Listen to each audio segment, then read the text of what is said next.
Thank you, everybody, for coming to the Aaron Torres Podcast YouTube page. If you could do me a quick favor, see that little subscribe button at the bottom of your screen? Go ahead, click that subscribe button.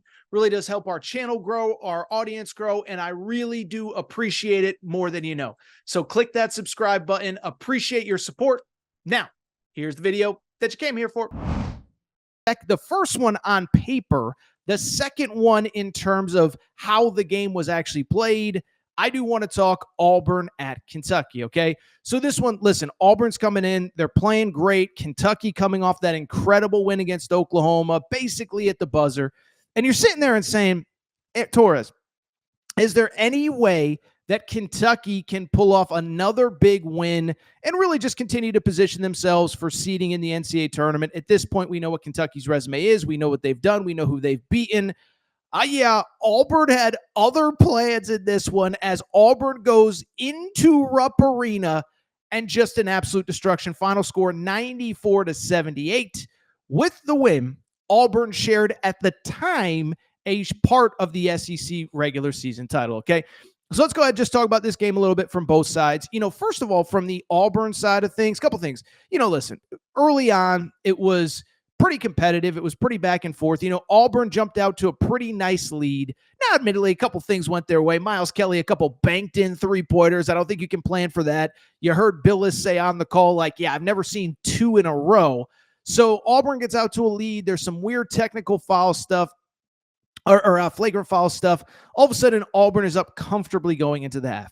Second half, you're wondering if Kentucky will make a run. Are they going to do this? Are they going to do that? Well, apparently we'll never know because it's something that I have never seen before. I've been watching sports for over 30 years, okay? Don't know that I've ever seen the broadcast feed just go completely out, go completely dark in the middle of a game of that magnitude. And then ABC was just like, yeah, we're not going back to that.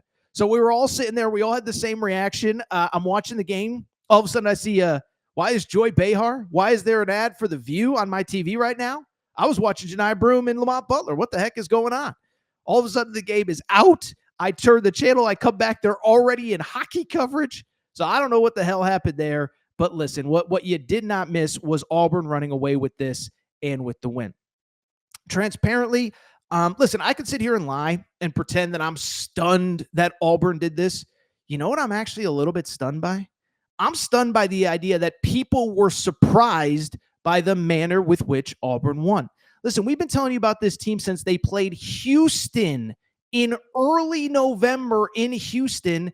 And listen, I don't want to say they destroyed them, but Houston was a preseason top 5 team. They were my pick to win the national championship. And so I just bring it up because, Auburn's been doing this to pretty much everybody all season long. And again, the only surprise from my side, from my perspective, was I am surprised that people were surprised in how this happened. Again, this is what Auburn has been doing all year long. You go back to the preseason, we've talked about it, but look at some of these scores. 13-point win over Carolina, 14-point win over Memphis in the Maui Invitational Championship game. They won by 38 against an Ohio State team that is probably going to make the NCAA tournament. 18-point win against Purdue in a game that frankly was not even as close as that final score indicated. This is what they've been doing all year. By the way, in the SEC, they've basically done this to everybody except for Florida. And I just don't know how you can be surprised at this point, especially because, by the way, 2 Saturdays ago, they went to Alabama, which was ranked number 2 at the time, and won by 9 in Coleman Coliseum. So this is what they've done. It was kind of funny after that Alabama game. They were a little bit flat there for a game or two. Then they come out and destroy Ole Miss. They take care of business against Kentucky at Rupp Arena, and they are your SEC champs. So to me, there's really ultimately nothing that surprising about that result. If anything, I think the only surprise is the manner in which it happened. And let me say this really quick. It is the manner in which it has happened, and then it is the manner in which that team got to celebrating at Rupp Arena. Really quick, with this win, they clinch a share of the SEC regular season title. By the way, after the game, there was a little bit of video that kind of circulated. I believe it was the Field of 68's Auburn page that shared this video. So let's show the video of the Auburn celebration at Rupp Arena.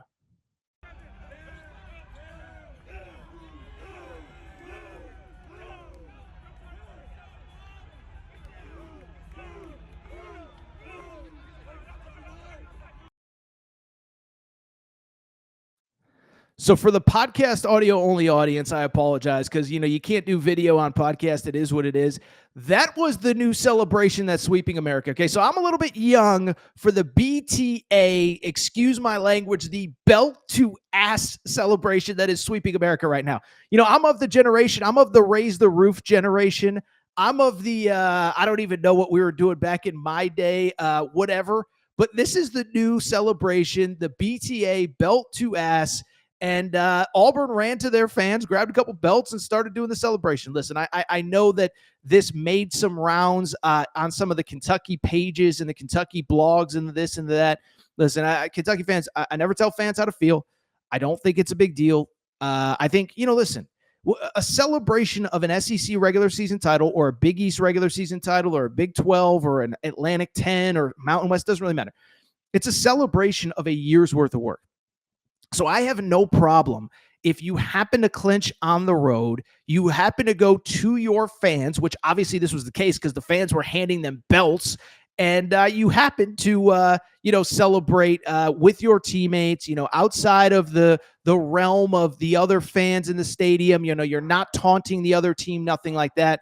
I really had no problem with it. I thought it was awesome. I think Auburn deserves this moment. Listen, I keep saying this. Everybody wants to try to say, oh, there's no great this, there's no great that, even compared to UConn. Listen, I'm a UConn guy, and I understand that Auburn has work to do. But what I am saying, I'm not saying that Auburn is better than UConn this year or better than Kentucky in 2012 or better than Villanova in 2018, some of the great teams that we've seen in college basketball.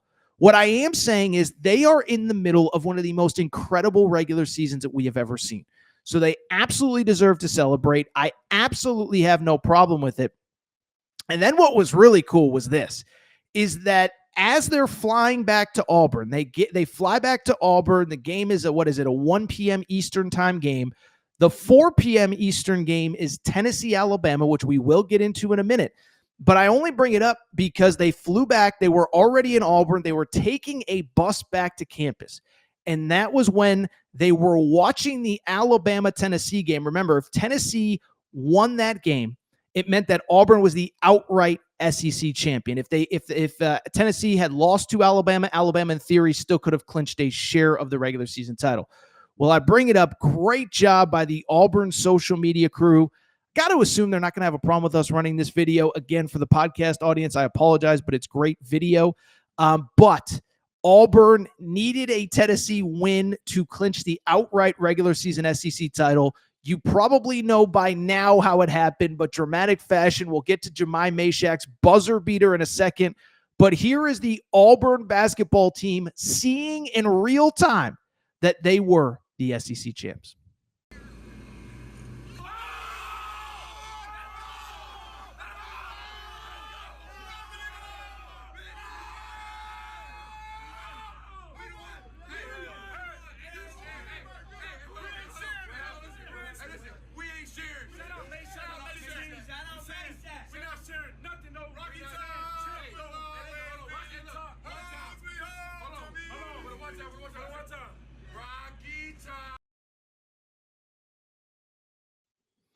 Dylan Cardwell singing Rocky Top, just absolutely unbelievable.